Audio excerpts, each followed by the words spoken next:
Hey everyone, it's Joe Grotesque back once again with the Joe Grotesque podcast. And today I want to expand upon what we talked about in the last cast, and that's Masters of the Universe. There's been a couple of things that have happened since then that are kind of important. One of them being the release of the new Netflix He-Man and the Masters of the Universe, which we'll talk about. The other is some of the stuff that was revealed at PowerCon this year, which I was not able to attend, but got to live vicariously through other YouTubers' video footage.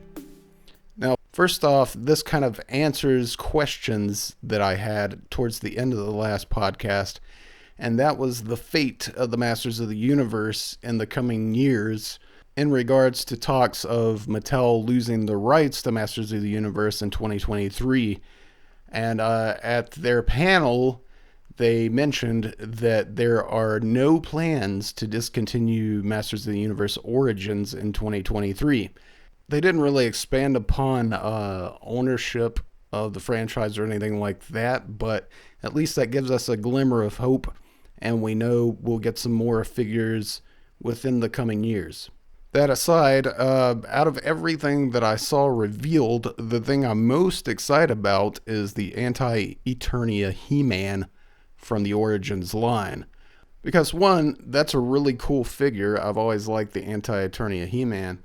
But more so, it makes me more optimistic that we'll get the Horde Zombie Slime Pit He-Man. And we also got a look at some of the new Revelation figures. And I think out of those, aside from the King Grayskull, I'm most excited about that Triclops, which is kind of crazy. It's been a while since I've been uber excited about a Triclops figure, just because I really dig that whole Sprocket cult appearance that he has. I don't know, he was just one of my favorite things about Revelation for whatever reason. It also didn't hurt that he was voiced by Henry Rollins, which I thought was pretty awesome, but maybe that's just me. So I'd like to hear from some of you that actually got to attend PowerCon, and even if you didn't, I'm curious to know what your favorite thing or the thing that you're most excited about that was revealed at the con this year. Moving along, let's go back and talk about the new Netflix He-Man and the Masters of the Universe. And my goodness, I was not expecting to like it as much as I did. Maybe you didn't, that's fine. I wasn't expecting to at all. I went in with really low expectations, considering that there's a little more transparency on what this was to be. It's basically a complete reinvention of the entire franchise. And it took me a minute to kind of get settled in with it.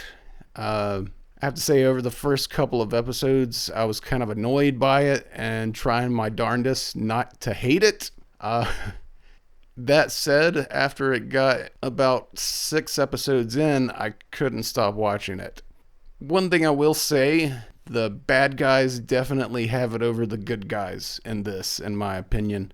I kind of dig the reimagining of Evelyn when she transforms from Evelyn to Evelyn. She has stunning similarities to Morrigan from Darkstalkers, and she just looks really cool and, dare I say, sexy.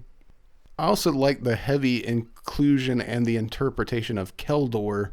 The only negative I have to say about that was they didn't make Keldor one of the Gar, the blue people with the pointy ears. But other than that, I thought it was pretty cool.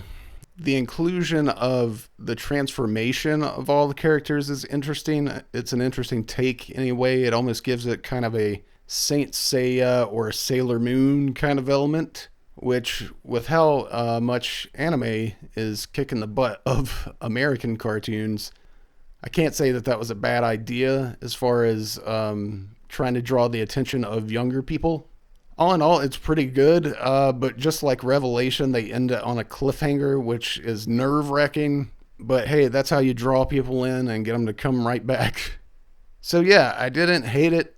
Do I like it as much as Revelation?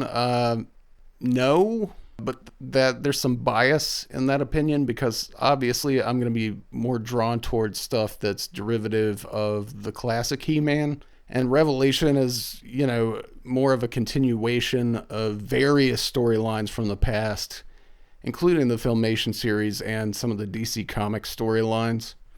And I think if more people realize that, they'd probably like Revelation a little bit more.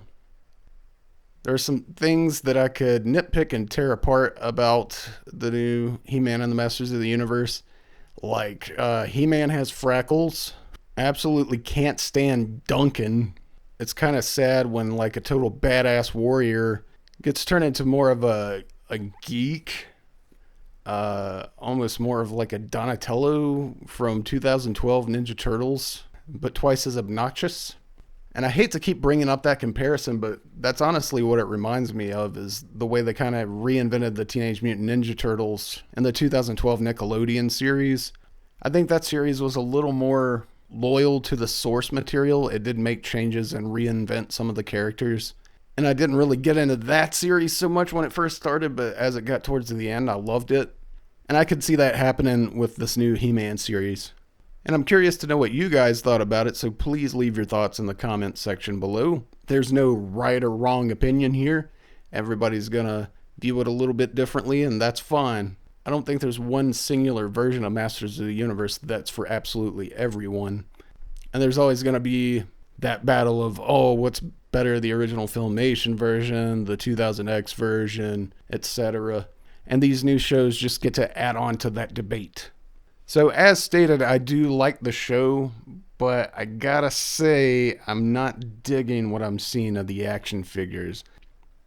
And if I do pick up any figures from that series, there's going to be a lot of cherry picking because I don't like the designs of several of the characters, including He-Man himself. He-Man is probably one of the things I like the least about the new He-Man and the Masters of the Universe. Skeletor is pretty awesome. I even kind of like the way that they reversed the origin of Teela, where she starts off as like all mystical and powerful, which, you know, in Revelation they're kind of doing it the original way where she discovers her power. I do kind of dig that version of Teela. It's kind of hard to see her as Teela as I knew her before. It's just like this totally new character and her name's Teela. But I think a figure of her would be cool. I definitely want a Skeletor and an Evil-Lyn. If I collect anything else from that series, that's kind of a wait and see kind of thing. So we'll see. And that's going to be it for this round, you guys. Like I said, please leave your thoughts, opinions, and feelings in the comments below. I always look forward to seeing what you guys think and engaging in discussion. That's what this is all about. I hope you guys are having a great week so far. I'll be back soon. Hope you're doing well. I'll see you next time. Until then, take care.